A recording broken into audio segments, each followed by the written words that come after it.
गोपते हुई गोपते ज्ञान शरखा कारण शरण समर्थ गुरु संसार निवार धर्म दिन मरे जो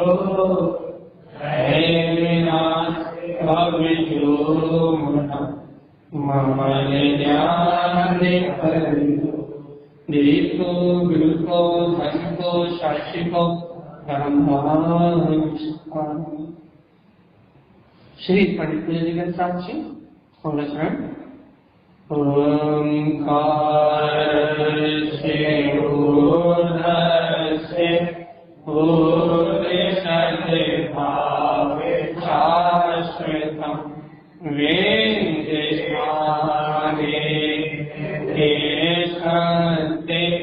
ज्ञानमय शाश्वतम बोलिए श्री पंडित पूजा जी ग्रंथाधिराज की।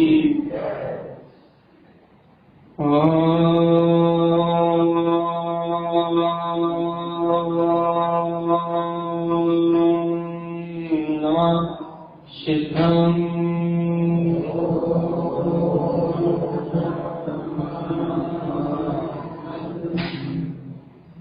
परमात्मा जमानी शब्द और सर्वज्ञ जने परमात्मा की अमृत ज्ञान धारा, यही श्री पंडित पूजन कंसाक्ष, जहाँ आचार्य तारण स्वामी भक्त जीवों को शुद्ध तत्व में आचरण करने की प्रेरणा है। शुद्ध तत्व में आचरण, ज्ञान के स्वभाव में आचरण, मुक्ति में आचरण, सब एक ही शब्द के, एक ही बात के पर्यायवाची शब्द। सम्यक ज्ञान में आचरण कह लो, समीचीन ज्ञान में आचरण कह लो, मुक्ति मार्ग में आचरण कह लो, कुछ भी कह लो, वो सब मोक्ष मार्ग है। तो क्या कह रहे आचार्य तारण स्वामी कि भक्त आत्मा उच्चरणम पूर्व शुद्धम च, जब तुम पूर्व स्वभाव में आचरण करने की भावना करोगे, शुद्ध तत्वम च भावना, तो कल्याण का मार्ग बनेगा नहीं। तो आप शुद्ध और अशुद्ध में विचार कर पाओगे। बहुत अच्छी बात कह रहे हैं आप, सावधान सुनो। जब आप अपने भीतराग स्वभाव में आचरण करने की भावना पाओगे, शुद्ध तत्व में आचरण करने की भावना पाओगे, तो आपको शुद्ध और अशुद्ध का भेद पता लगेगा भैया, कि क्या शुद्ध है और क्या अशुद्ध है, क्या अपनाने योग्य है, क्या त्यागने योग्य है, कहाँ अपना हित है और कहाँ अहित है। जहाँ अपन सत्य का निर्णय करेंगे, सत्य का निश्चय करेंगे, वहां तो शुद्ध और अशुद्ध में अंतर पता लगेगा भैया। आत्मा में रमण करने की भावना करेंगे तो शुद्ध और अशुद्ध का भेद पता लगेगा। तो भैया एक बात बता, यदि अपने को पूर्व स्वभाव में आचरण करने की भावना ही नहीं हो तो शुद्ध अशुद्ध का भेद कैसे पता लगेगा? सावधानी से सुनो। अनादिकाल से इस चीज को शुद्धता कहाँ नजर आई? कपड़ों में, धुले हुए कपड़े पहने से शुद्ध हो जाए। अनादिकाल से इस चीज को शुद्धता कहाँ नजर आई? भोजन में। भैया घर का बना हुआ भोजन खाओ या फिर साफ बना हुआ भोजन खाओ तो शुद्ध हो जाए। अनादिकाल से इस चीज को शुद्धता कहाँ नजर आई? शरीर में। शरीर को नहलाओ धुलाओ, अच्छे से कपड़े से पोछो, अपन शुद्ध हो जाएंगे। अनादिकाल की शुद्धता कहाँ नजर आई भैया जी को? क्रियाओं में, नियम की क्रिया, व्रत की क्रिया, उपवास की क्रिया, इसको अनादिकाल से शुद्धता कहाँ नहीं नजर आई? बहुत बड़ा लॉजिक है, आपको अच्छे से समझना पड़ेगा और इसे समझना पड़ेगा, अंतर में उतारना पड़ेगा। जब 18 क्रियाओं का निर्दोष पालन होगा, जब 4 दान होंगे, तब अष्टमूल गुणों का पालन होगा। जब आत्मा, परमात्मा, शुद्धात्मा, जब अपने अंतर में शुद्ध तत्व का बोध होगा, तब आपको 6 साल के जीवों की रक्षा का भाव होगा। उसके बाद आपका जीवन सम्यक होगा। उसके बाद आपकी आत्मा सत्य में आचरण है। पहले आपको ये निर्णय करना है कि शुद्धता है कहाँ। शुद्धता क्रियाओं में है, शरीर में है, कपड़ों में है, भोजन में है। कहाँ में शुद्धता?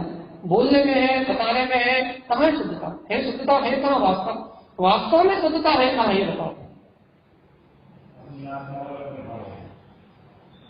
जब तक वास्तव में शुद्धता कहाँ है, वो शुद्धता पकड़ में नहीं आएगी। जब तक शुद्धता में आचरण करने की भावना नहीं होगी, जब तक उस शुद्ध को ग्रहण करने का भाव नहीं होगा, तब तक भैया अशुद्धता का विवेक ही नहीं जानेगा। मतलब अशुद्धता को जान ही नहीं पाओगे कि अशुद्ध क्या है। जब तक अशुद्धता को समझ ही नहीं पाओगे, तो भैया जब तक अशुद्धता को जान नहीं पाओगे, समझ नहीं पाओगे, तब तक अशुद्धता छूटने वाली।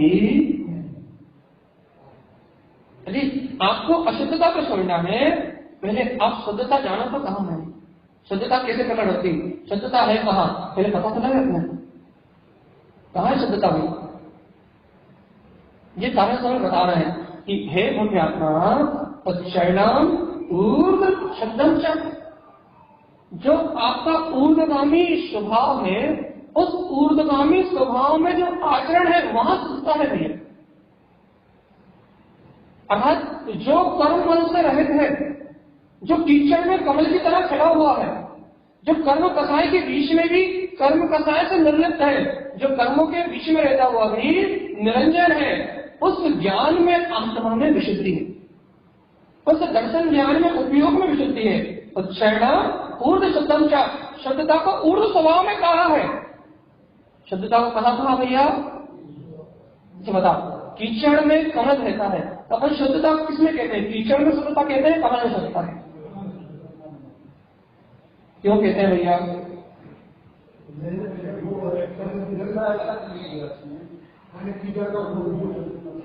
कीचड़ मलिन गंदगी है, बदबूदार है, और कमल प्रफुल्लित है, आनंदित है, प्रसन्न चित्त है। दोनों के लक्षण भिन्न भिन्न दिखाई देते हैं। कीचड़ से बदबू आती है, मलिनता दिखती है, कुरूप भाषित होती है, और कमल प्रसन्न दिखता है, खिला दिखता है, सुगंध देता है। कमल को देख के आनंद उत्पन्न होता है, और कीचड़ को देख के अपने आप ही ऐसा भाव आता है कि गंदगी है, विकार है, दोष दिखाई देते हैं। कीचड़ और कमल में अंतर दिखाई देता ही देता है ना। इसी आचार्य कहते हैं, आचार्य भगवंतों ने उच्चारण कहा है, क्या कहा भैया? कि ऊर्ध्व शुद्धम च, ऊर्ध्वता में ही ऊर्ध्व स्वभाव में शुद्धता है। कैसे कह दिया? क्योंकि भैया राग देश कर्म सहित, मोह आदि भाव सहित, इंद्रिय विषय कसाय सहित, शुभ अशुभ भाव सहित जब ये जीव दिखता है तो कर्म दिखाई देते हैं, कसाय दिखाई देती है, पाप में से इंद्रिय विषय दिखाई देते हैं। भैया संसार का नाना प्रकार का कृपण दिखाई देता है, 8 कर्म संयुक्त दिखाई देता है। लेकिन जब इसी आत्मा को इन कर्मों से रहित ऊर्ध्व स्वभाव देखते हैं, ज्यादा निष्ठा देखते हैं, जानने और देखने वाला देखते हैं, अनुभव करने वाला देखते हैं, तो यही आत्मा कमल की तरह शुद्ध गायब दिखाई देता है, ज्ञान में दिखाई देता है, आनंद में दिखाई देता है, कमल की तरह प्रसन्न चित्त खिला और फलन जानने में होता है। ये है उच्चारणम ऊर्ध्व शुद्धम। यह है ऊर्ध्व स्वभाव का भेद, ऊर्ध्व स्वभाव का रहस्य, ऊर्ध्व स्वभाव में आचरण करने का रहस्य, कि जैसे कीचड़ के साथ रहते हुए भी कमल ऊर्ध्व है, इसलिए शुद्ध है। इसीलिए कर्म कसायों के साथ रहते हुए ये आत्मा ऊर्ध्व है, गायक स्वभाव वाला है, ऐसा जो जानते हैं वो भी शुद्ध है, फिर शुद्ध है। क्यों? क्योंकि शुद्ध तत्वंचा भावना, उन्हें अपने शुद्ध तत्व की भावना प्रकट होती है। वो शुद्धता को जानते हैं, इसलिए उनके जीवन से मिथ्यात्व का घात हो जाता है, उनके जीवन में अष्टमूल गुणों का पालन होता है, उनके जीवन में चार प्रकार का दान होता है, पात्र दान होता है, उनके जीवन में सदाचार होता है, उनके जीवन में सम्यक होता है। भैया क्यों? क्योंकि शुद्ध तत्व च भावना, कीचड़ और कमल में, शुद्ध और अशुद्ध में अंतर जानते हैं कि ये पर्याय वाली दशा ये अशुद्ध है और वो ज्ञान वाली दशा शुद्ध है। ये अंतर जानते हैं। अंतर जानने में आता भैया क्या? ये पर्याय वाली दशा, ये परिणाम वाली दशा अशुद्ध है। ये वर्तमान पर्याय दिख रही है, राग देश आदि, कसाय आदि, भाव आदि, जो भी दशा करे वर्तमान में, वो दशा अशुद्ध है। और इसी देह देवालय के अंदर में देह देवाली एवं इसी देह देवालय में जो देह बैठा है वो परम शुद्ध है, निर्ग्रंथ है, वितराग स्वभाव वाला है। वो शुद्धता और अशुद्धता में भेद जानते हैं और शुद्ध और अशुद्ध में भेद जानते हैं, शुद्ध और अशुद्ध का सम्यक निर्णय जानते हैं कि पर्याय दशा अशुद्ध है और परम पारणा में परम भाव की दशा शुद्ध है।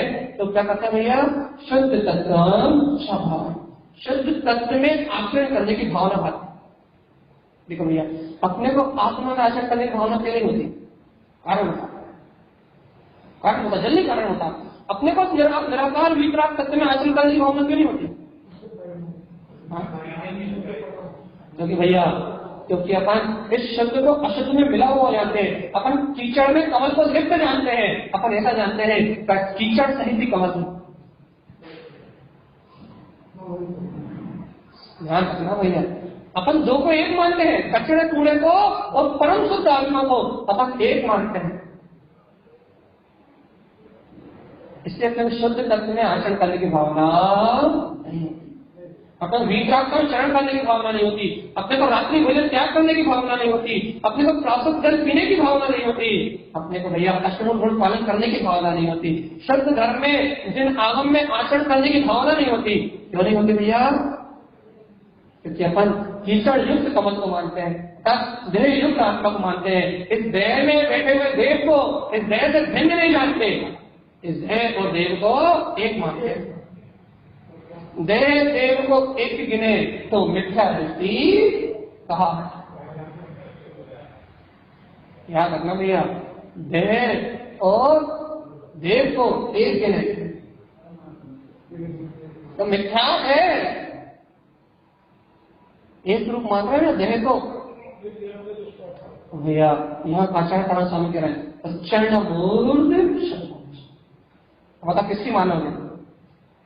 अनादिकाल के मिथ्या मानता हूं, अनादिकाल से कसाय, अनादिकाल से पाप प्रपंच, अनादिकाल से कर्मों के संयोग के बीच में रह रहा है ये चीज। अनादिकाल के मिथ्या मानता हूं तो ही मानोगे या भगवान की वाणी को आत्मसात करोगे? चरण मूर्ध शुद्ध और अशुद्ध में, सत्य और झूठ में यथार्थ सिद्धांत करोगे या असत्य को ही सत्य मान लोगे? चलिए बताओ। अशुद्ध को शुद्ध मान लोगे? नहा लिया धो लिया तो शुद्ध हो गए, अच्छे कपड़े पहन लिए तो शुद्ध हो गए, छना हुआ पानी पी लिया तो शुद्ध हो गए।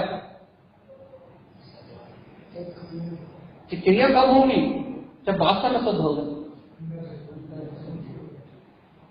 चलिए बताओ, चलिए 100% निर्णय बताओ, एक पक्का निर्णय करके फिर भैया, पूरा फाइनल निर्णय चाहिए, जरा से भी 50 नहीं चाहिए बिल्कुल भी। कमल कीचड़ में है, कीचड़ से भिन्न है। हाँ?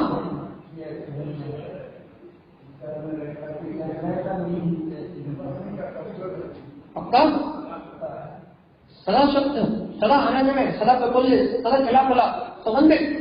अब भैया इतना सा बता दो, इतना सा बता दो, सिर्फ इतना से बता दो कि मैं ये राहरी शरीर में हूँ, करता भोगता हूँ, क्या वो जो शुद्ध आचार्य कारण स्वामी कह रहे हैं, शुद्ध बुद्ध पूर्ण चरण मूल शुद्धाक्षा, तो शुद्ध ज्ञान का तुम्हें कौन? हाँ, पहले बता दो। धुली हुई कपड़े धुले हुए, साड़ी धुले हुए कपड़े, बर्तन धुले हुए, कमरे धुले हुए, पोछा लगे हुए घर, चमचमाते हुए टाइल्स, ये सब शुद्ध है? हाँ, ये सब शुद्ध है। और आत्मा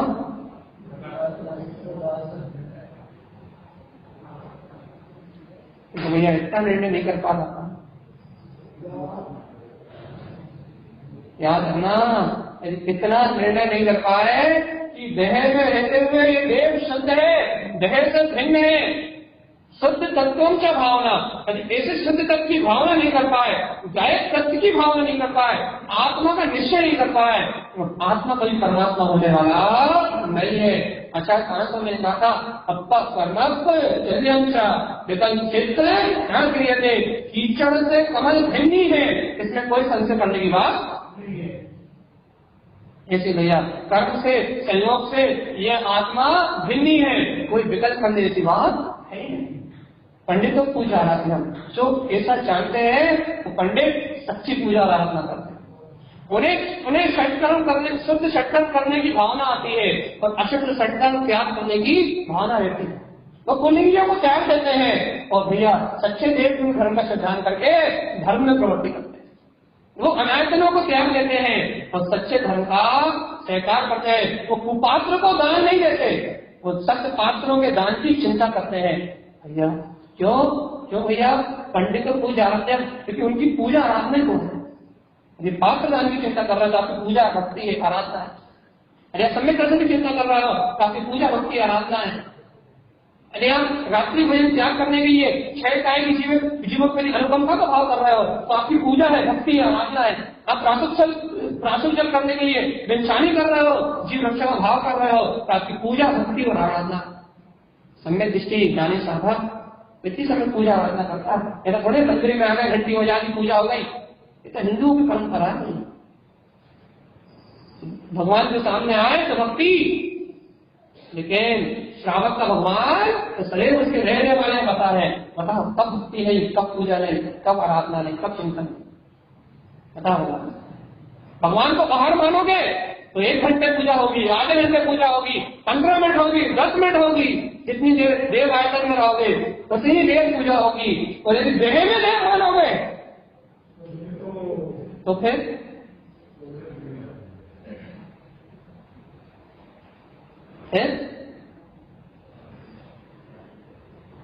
पूज पंडितों पूज्य आराध्य। देह में देव मानोगे तो पंडित की पूजा रुकने वाली नहीं है, वो शुद्ध तत्व की पूजा रुकने वाली नहीं है। मेरा विचार आत्म तत्व की पूजा करने वाला, तत्व की आराधना करने वाला, जिन संयम चाह पूजतम, अपने अंतर में जो स्वस्थ में आत्मा है, द्रव आत्मा है, ज्ञान में आत्मा है, उस स्वस्थ समय की पूजा करता भैया निरक्षार निर्विघ्न रूप से ऐसी पूजा रचाता है कि मुक्ति गमनम नाम संशया, मुक्ति को प्राप्त करता है। सही बताओ भगवान कौन से देव की पूजा करोगे? जिन सम्यक क्या पूजता, जिन मतलब आत्मा 14वें गुण स्थान से जिन संज्ञा प्रारंभ होगी, परम जिन 14वें गुण स्थान में जिन्हें परमात्मा 13वें गुण स्थान में कहलाता है। लेकिन जिन संज्ञा 100 समय में आत्मा क्या पूजता, इसकी पूजा करता है तो मुक्ति का कर्म फल प्राप्त करता है, निर्माण को प्राप्त करता है, जन्म मरण की वेदना से मुक्त हो जाता है। और जो भैया बाहर की पूजा में लगे हुए हैं, जिन्हें आप तक अपने आत्मा का बोध नहीं आ रहा, जिन्हें अपना स्वभाव आप तक ग्रहण नहीं हो रहा, जो अभी भी देह से भिन्न इस गायक तत्व की अनुभूति से बाहर है भैया, क्या उन जीवों को कभी कभी कभी कभी मोक्ष मिलने वाला है? सही से बताओ, कैसी लग रही पंडित पूजा?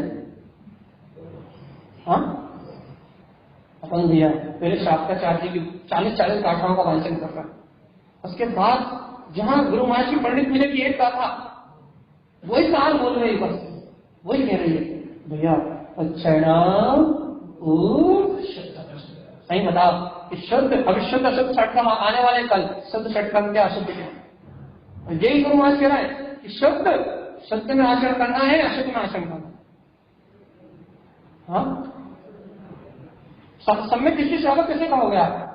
श्रावक कैसे कहोगे? जो शुद्ध और अशुद्ध में भेद को जानता है, शुद्ध को ग्रहण करता है और अशुद्ध का त्याग करता है, वो आवरण सम्यक दृष्टि। और जब यह अशुद्ध सत्कर्म कोई बाहर की क्रिया कोई धर्म मान लेता है, उसे सम्यक दृष्टि कह सकते हैं? सही से बताओ, अंतरात्मा चेतो तो एक यानी आत्मा का बोध तो जगाओ, मैं गायक तत्व भगवान आत्मा हूँ, इस बात को स्वीकार करो। क्योंकि पंडित और पूजा आराध्य, पंडित भैया अपने देव की पूजा रोज करता है, सुबह शाम करता है, 8 याम करता है, बिना रुके करता है। अपने को उस देव की पूजा करनी है जो देव पूजा कभी रुके ना, अपने को उस देव की पूजा करनी है जिस देव पूजा में कभी अंत है ना। सही बताओ, ऐसे देव को जान लो जिसकी पूजा 100 मील में तो भी होती रह गई। मंदिर आने की बात छोड़ो, ऐसे देव को जान लो ऐसे अंतर आत्मा को जान लो, इस शरीर से भिन्न ऐसे गायब तक की सद ले आओ कि रात्रि में तो भी जिन आज्ञा का पालन हो, देव की पूजा हो। भगवान आत्मा तत्व का चिंतन तो बढ़ाओ, आत्मा की शुद्ध तो बढ़ाओ। नींद में भी याद आएगा कि मैं इस शरीर से नहीं, गायब तक भगवान आत्मा हूँ। नींद में भी भगवान के वस्तु स्वरूप का चिंतन चलेगा, नींद में भी तत्व का चिंतन चलेगा, गायब की शुद्ध आएगी। भगवान आत्मा ऐसे देव की पूजा तो चालू करो। तो भैया गुरु महाराज तो सटीक कहते हैं, अपन अगली गाथा में प्रवेश कर रहे हैं, लेकिन अगली गाथा में प्रवेश करने के पहले आपको शुद्ध और अशुद्ध का निर्णय करना है, पक्का निर्णय करना है। फास्ट, जल्दी, टाइम नहीं है, पक्का करना है। शुद्धता मेरा वो स्वभाव ही है, इसके अलावा कोई शुद्धता नहीं है। जब शुद्ध वो ही है तो भव्य आत्मा शुद्ध तत्वंशा भावना, उसमें भ्रमण करने की, उसमें आचरण करने की भावना, उसमें रत होने की भावना। पंडितो पूज्य आराध्याम, ज्ञानी पंडित वही पूजा करता है और वही आराधना करता है। जिन समयम च पूजताम, और आत्मा को, वितरागता को, स्वसमय को पूजता है, वो ज्ञानी है, वो पंडित है। अब अच्छा कारण स्वामी अगली गाथा में कह रहे हैं, सुनो। पूजतम च, बोले भैया,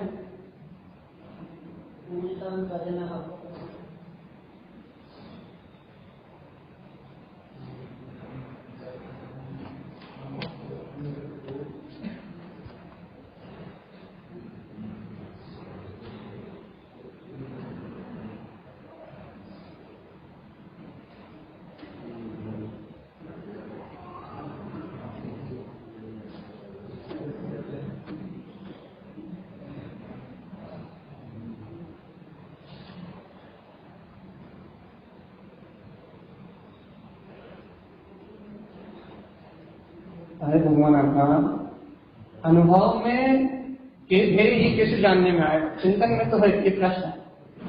भगवान आत्मा एक बार बताओ, सबसे बड़ी बात यह है, आपको जो निरंतर चिंतन में है, अच्छा सुनना बात, वो चिंतन क्यों है? आपका कारण नहीं पकड़ रहा आपको, क्योंकि आपको जो निरंतर चिंतन है वो निरंतर चिंतन आपकी शुद्ध रुचि के कारण से है भैया, और शुद्ध रुचि को ही पुरुषार्थ कहते हैं। अब आप कह रहे अनुभव में कोई चिंतन में अंतर कैसे समझ में आए? अनुभव क्या है, चिंतन क्या है? भैया ने कई बार बताया है, चिंतन करते करते जो आनंद होता है, चिंतन करते करते जो उस तत्व को जान की प्रसन्नता होती है, चिंतन करते करते जो अंतर से लहर उठती है, चिंतन करते करते जो अंतर से रोमांच की धारा उठती है, वो रोमांच की धारा, वो आनंद की धारा, वो प्रसन्नता, वो जय का, क्या वो रोमांच, क्या निरंतर उसका चिंतन हो रहा है। आप किसी को सुनाने के लिए तो कर नहीं रहे, किसी को बताने के लिए तो कर नहीं रहे, अपनी साधना के लिए कर रहे हो ना। इसलिए भैया आपकी वो रुचि ही वो अनुभव का ही कारण, बिना अनुभव के या बिना रुचि के वो चिंतन नहीं हो सकता।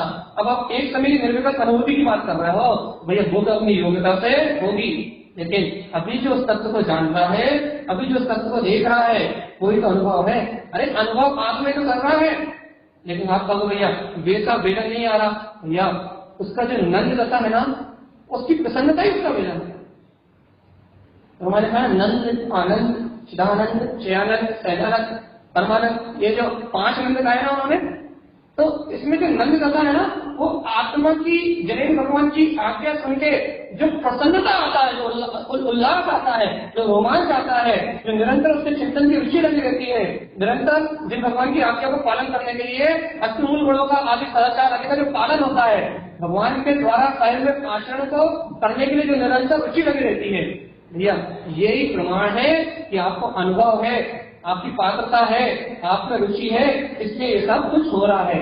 और यदि नहीं होती आपकी पात्रता, आपको अनुभव नहीं होता, आपकी होनार नहीं होती, तो आप निरंतर ऐसी प्रवृत्ति नहीं कर सकते थे, क्योंकि भक्त को ही वाणी भाती है, अभक्त को वाणी नहीं भाती, अभक्त वाणी में आचरण नहीं कर सकता, अभक्त भगवान की आज्ञा में पालन नहीं कर सकता। हाँ जल्दी बोलो खुद।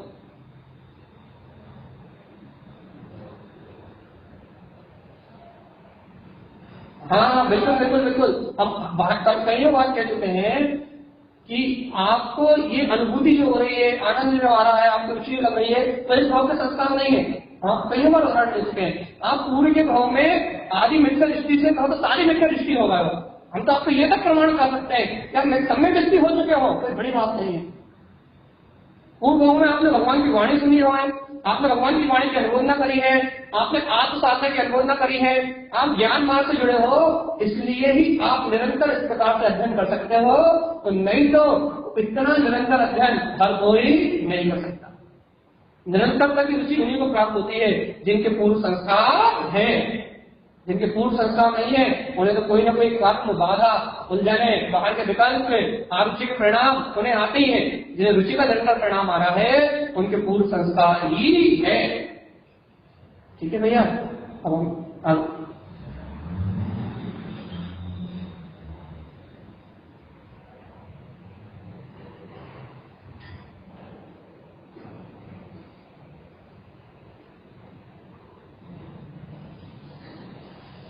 ये यदि कोई जन्मार्थ का श्रद्धालु है, जन्मार्थ में प्रवृत्ति करना चाहता है, तो यदि उसके जीवन में दोष लग रहा है तो फिर उसके लिए प्रायश्चित। यदि कोई जन्मार्गी है तो कहना है कि भैया अष्टमूल गुणों का भी दोष लग रहा है, कभी भैया कभी लगते हैं लेकिन रोज नहीं। भावना तो कभी की रहती है, अभ्यास रोज का नहीं होता। यदि उसमें दोष लग रहा है, यदि उनमें अतिचार लग रहा है भैया, तो जैसे भैया रात में दूध पीने का नियम ही है, नहीं होना चाहिए। रात में दूध पी के सोएंगे, गलत। आप नियम से कर रहे हो तो आपको उसके प्रति दया का भाव है। आप नियम से 7 बजे भोजन करने बैठ रहे हो तो अब आपके लिए भैया जन्म मार्ग का पालन नहीं। आपकी भावना होना चाहिए कि 5:15 बजे हो जाए, 5:30 बजे हो जाए, 5:45 तक हो जाए। आपकी भावना होना चाहिए कि रात में ना पीना पड़े, ना लेना पड़े। इसलिए आप 1 दिन छोड़ते हो, 2 दिन छोड़ते हो, 14 को छोड़ते हो, अष्टमी को छोड़ते हो, हफ्ते में 4 दिन छोड़ते हो, 2 दिन लेते हो, 4 दिन लेते हो, 2 दिन छोड़ते हो। यदि आप वो सब आगे बढ़ रहे हो तो हम आपको सम्यक की और मानेंगे भैया। ये आपको जीव रक्षा की भावना है, आप तत्व चिंतन की भावना है, आप अष्टमूल गुणों का पालन करने के लिए तत्पर हो, लेकिन नहीं हो पा रहा है, ये दोष कराएंगे। और इन दोषों का प्रायश्चित है सम्यक दृष्टि सत्य का श्रद्धान करके इन दोषों का प्रायश्चित करता है, इनका उच्चालन करता है, इन दोषों को अपने जीवन से दूर करता है और यथा संभव मौका आता है तो इन दोषों से रहित रहता है, अपने सम्यक की शुद्धि करता है। लेकिन जानबूझ के ही यदि वो क्रिया की जा रही है तो फिर स्थान नहीं है भाई। तो आपको सम्यक चिंतन करके उन क्रियाओं को निरोध करना, उन भावनाओं को निरोध करना है, जीव रक्षा की भावना को बढ़ाना है और भैया अनिति अन्याय से मुक्त होने की भावना लाके शब्द असुद्ध में अंतर साधना है। अब इस वजह से हम यहाँ क्लोज कर रहे हैं क्योंकि हमें अगला विषय लेना है पूजतम चा जन। यहाँ आचार्य भगवान कह रहे हैं पूजतम चा जिनम। क्या कह रहे हैं भैया? ज्ञानी काय की पूजा करता है?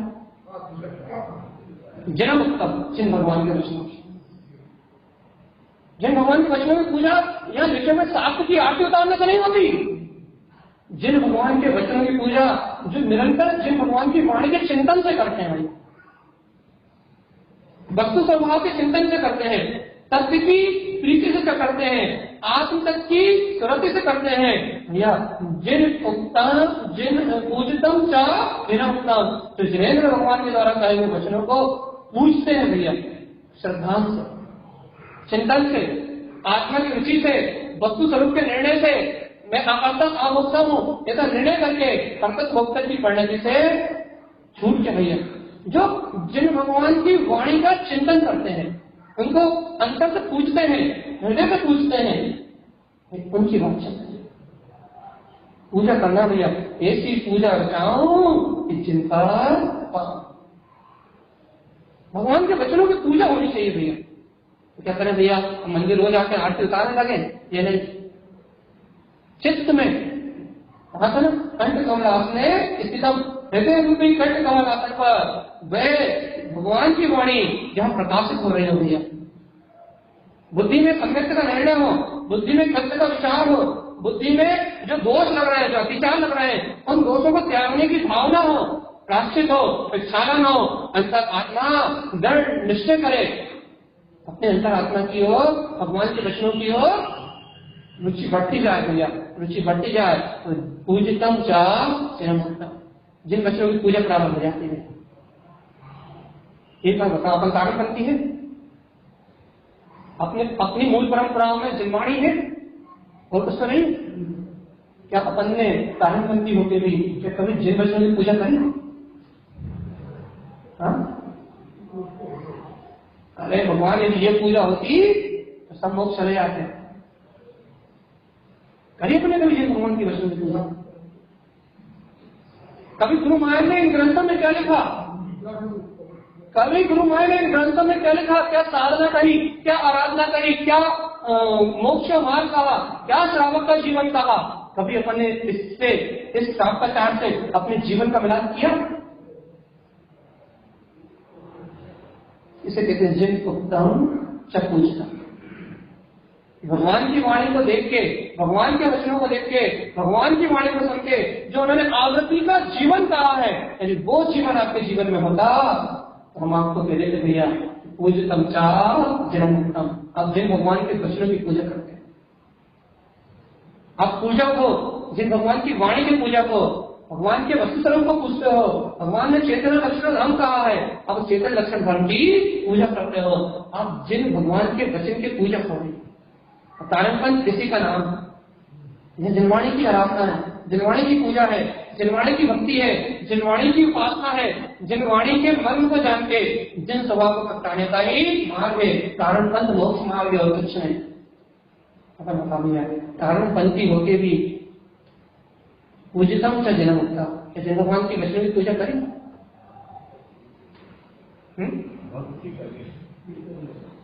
झूठी भक्ति दिखावे वाली कि लोग देख ले हम कैसा नाचते हैं, है ना? और क्या, लोग देख ले कि हम कैसा नाचते हैं, हम कितना अच्छा डांस आता है।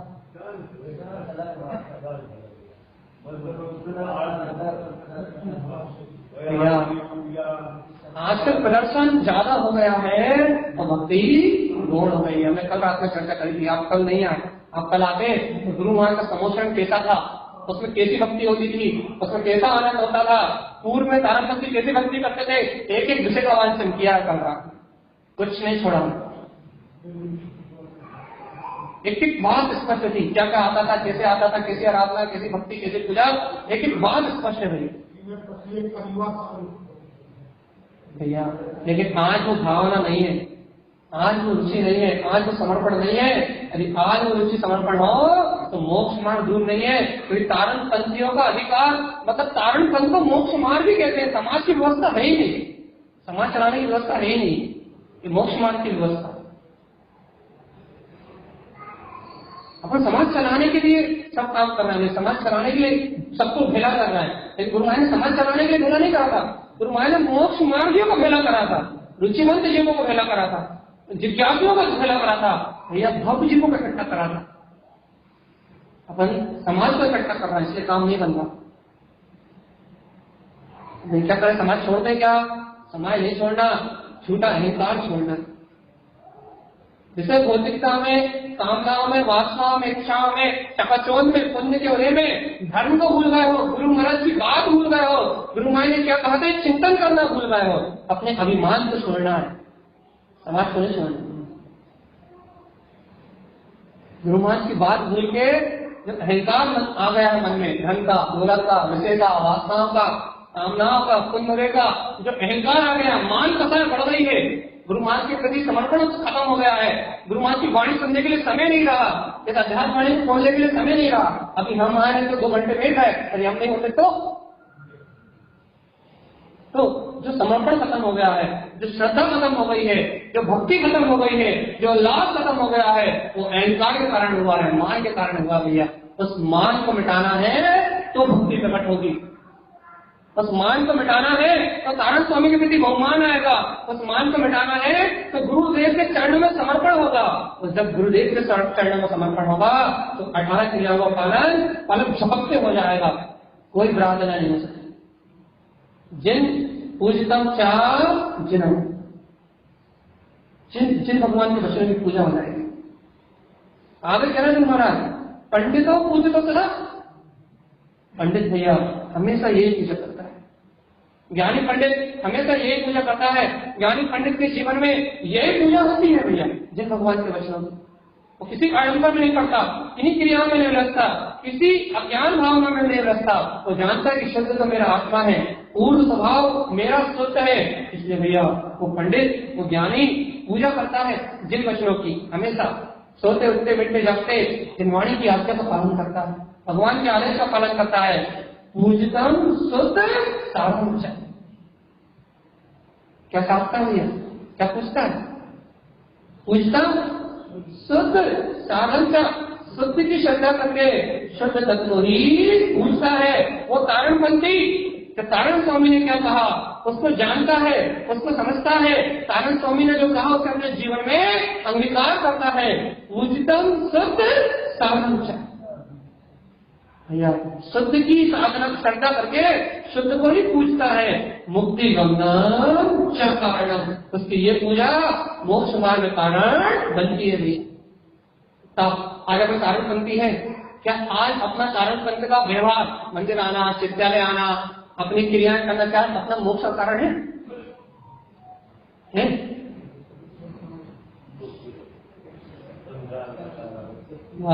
इसलिए गुरु मैंने संसारियों को इकट्ठा नहीं करा था, संसारियों की भीड़ इकट्ठी नहीं करी थी। पाखंडियों और आडंबरवादियों को तो उन्होंने जड़ से उखाड़ कर फेंक दिया था। तो देखो कारण स्वामी का पंथ क्या कहता है, मुक्ति गमनम च कारण।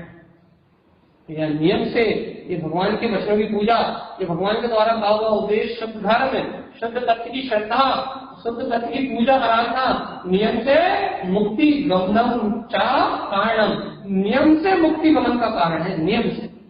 अब अपन इसे तारण स्वामी की बात ना सुने, इसे तारण स्वामी ग्रंथों का अध्ययन ना करें, इसे तारण स्वामी की बात अपने को प्रिय ना लगे, तो भगवान आत्मा गलती किसकी?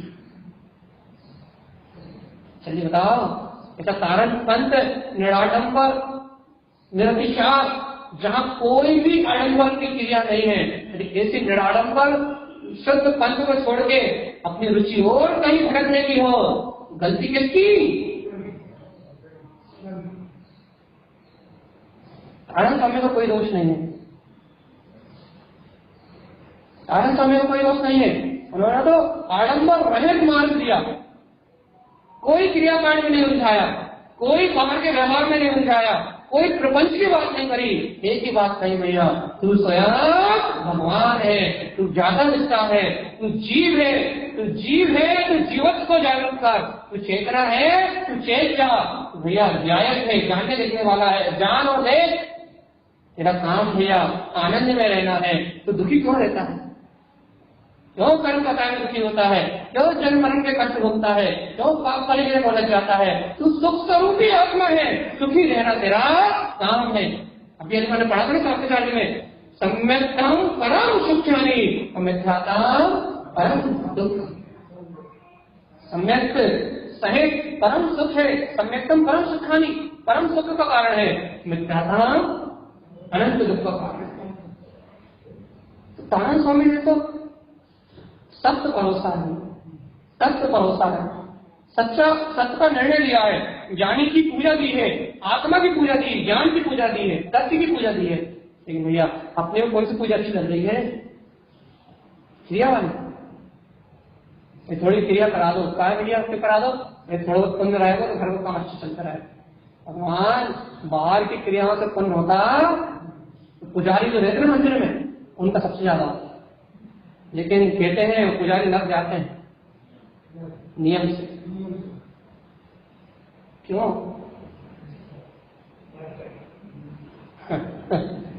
सब जानते हो फिर भी मानते हैं।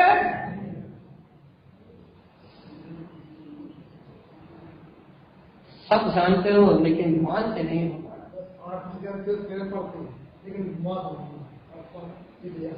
ये भगवान गुरु महाराज के ग्रंथ जगाने के लिए अपन 2 घंटे का समय बर्बाद नहीं कर रहा है। अपन 2 घंटे में यहाँ बैठ के उस परम सत्य का अनुभव कर रहे हैं जो तारण स्वामी ने दिया। हमसे वो बनता है आत्मा से हृदय से अनुभव करो तो कर लो। गुरुदेव जैसा मार्ग, ये शिष्य का नामना है, जैसे गायक की महिमा, ऐसा वीतराग मार्ग, ऐसी सत्य पूजा आप तारण संत में है भैया। गुरु महाराज ने दी है, सभी आचार्य ने यही मार्ग दिया, लेकिन गुरु महाराज ने जो शुद्ध सरल भाषा में इस मार्ग को दिया है वो हमारे लिए बड़ा उपकारी, वो बड़ा हितकारी हुआ। अपने कल्याण की बात है, आत्मानंद की बात है, अपन प्रसन्न तो हो कम से कम। अरे इतना ही बहुमान आ जाए कि तारण तरण जिहाज मिले, अपने को भवनदी पार करने वाली काट की नौका मिल गई है, ऐसी नौका मिल गई है जो संसार समुद्र से पार करने वाली है। बस सच्चे मन से, आस्था से इस नौका में बैठ जाओ, सच्ची श्रद्धा से अंगीकार कर लो, समर्पण भाव से उन्हें अपना हृदय समर्पित कर लो, आप भवनदी पार अपने आप हो जाओ। लेकिन भैया अपने हृदय में समर्पण पैदा नहीं हो रहा, अपने हृदय में आस्था उत्पन्न नहीं हो रही, अपने हृदय में उनके प्रति भगवान उत्पन्न नहीं हो रहा। अपन काश की नौका में बैठ के डूबने के लिए तैयार हो, पत्थर की नौका में बैठ के डूबने के लिए तैयार है, लेकिन काश की नौका में तारण तरण की नाव में बैठ के पार होने तैयार नहीं है। पत्थर की नाव में डूबने के लिए तैयार है, कुलिंगी, अगरू, अवेश आदि सबको मानने के लिए तैयार है, लेकिन भगवान की वाणी स्वीकार करके वीतराग शासन को स्वीकार करने तैयार नहीं है भैया। देह में देर मानने तैयार नहीं है, पूरी दुनिया में देर मानने तैयार। या पत्थर की नाव डुबाएगी और ये काश की नौका पार लगाएगी। कौन सी स्तुति है वो? जय गुरुदेव कब भैया पार लगाएंगे थोड़ी नैया, विने गुरु ज्ञान कहाँ से पाते, नर भव को हम व्यर्थ गवाते, शनि गुरु ज्ञान धरो भैया पार लगाए थोड़ी नैया। जय गुरुदेव कहो भैया। ये विश्वास है आपका, है समर्पण, है श्रद्धा। श्रद्धा ना हो, आस्था ना हो, विश्वास ना हो तो मुक्ति का पंथ नहीं हो सकता, क्योंकि सच्चे देव गुरु धर्म की आस्था ही मोक्ष का मार्ग है, सच्चा श्रद्धा ही मुक्ति का मार्ग है, और सच्ची श्रद्धा नहीं तो मोक्ष का मार्ग। मुक्त होने की बात है, छूट ना हो यदि संसार से, तो सदगुरुदेव बोला है यदि संसार के परिभ्रमण से छूटना हो, जन्म मरण के कष्ट से छूटना हो, भूख प्यास की वेदना से छूटना हो, नर्क निरोध की गतियों से छूटना हो, प्रेम चाली गतियों में जन्म न लेना हो, तो सदगुरुदेव आह्वान कर रहे हैं, पुकार रहे हैं, आ जाओ। अपने कल कहा क्या कहा था चरमसवाणी में? गुरुमा से कहते आए तो भले आए, आए तो भले आए। पटों के ऊपर कौन कौन बैठा है? अहंकार के पटों पे कौन कौन बैठा है? कारण पंथ को स्वीकार सकेगी, क्रियाओं और समाजवाद का पालन कर रहा है। पटों के ऊपर कौन कौन बैठा है?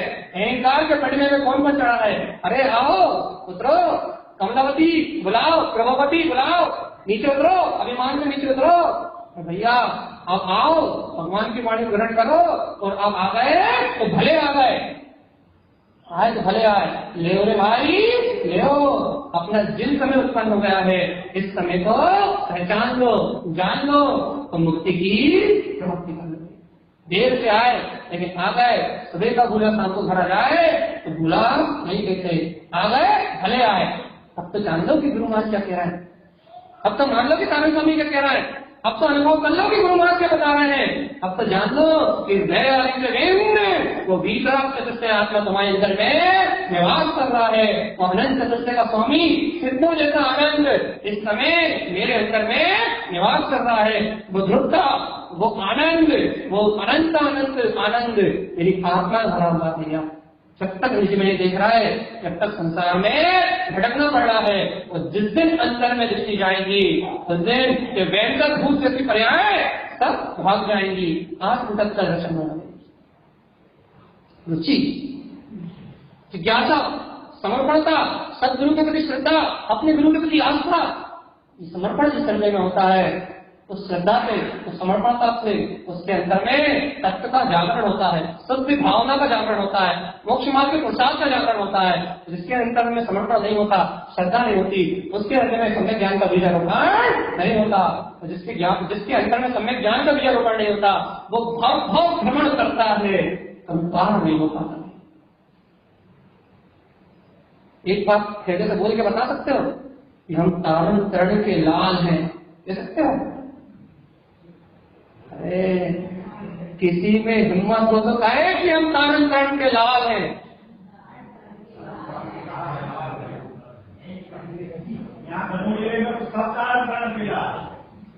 अरे जब गुरु वाणी खोलो, जब तारण तरण की वाणी खोलो, तारण तरण के विषय को जानो, तारण तरण के बात को जानो, तो तारण तरण के लाल हो। और जो तारण तरण का लाल है वो स्वयं तारण तरण है।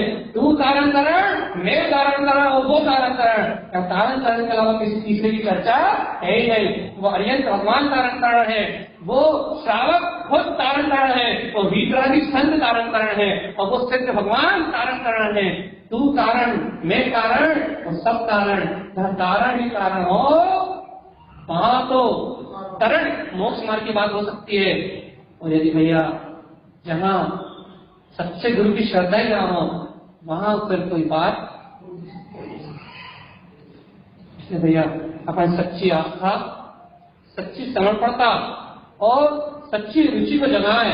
भैया समय हो चला है, बात तो बहुत है, लेकिन सार में कह देते हैं, आचार्य साहब समझ देते हैं, पूजितम चाहम। ये जिन भगवान के भजन सर पर रख के नाचने के लिए नहीं है, सर पर रख लो नाच लो, इसलिए नहीं है वाणी। हृदय में रख के पूजने के लिए, आराधना करने के लिए, चिंतन करने के लिए, हृदय में रख के पूजने के लिए जनन भगवान की वाणी। पंडितों पूज तो सदा, ज्ञानी इसकी पूजा करते हैं, हमेशा इसकी आराधना करते हैं, सदा इसका चिंतन करते हैं। तो भैया पूजितम शुद्ध साधन चा, शुद्ध तत्व की श्रद्धा करके शुद्ध तत्व को ही पूजते हैं, नित्य उसकी आराधना करते हैं। मुक्ति गमनम च कारणम, उनकी इस प्रकार की हुई पूजा मुक्ति गमन में कारण बनती है, कल्याण में कारण बनती है। वो जन्म मरण का अभाव करके सिद्धि और मुक्ति को प्रदान करती है।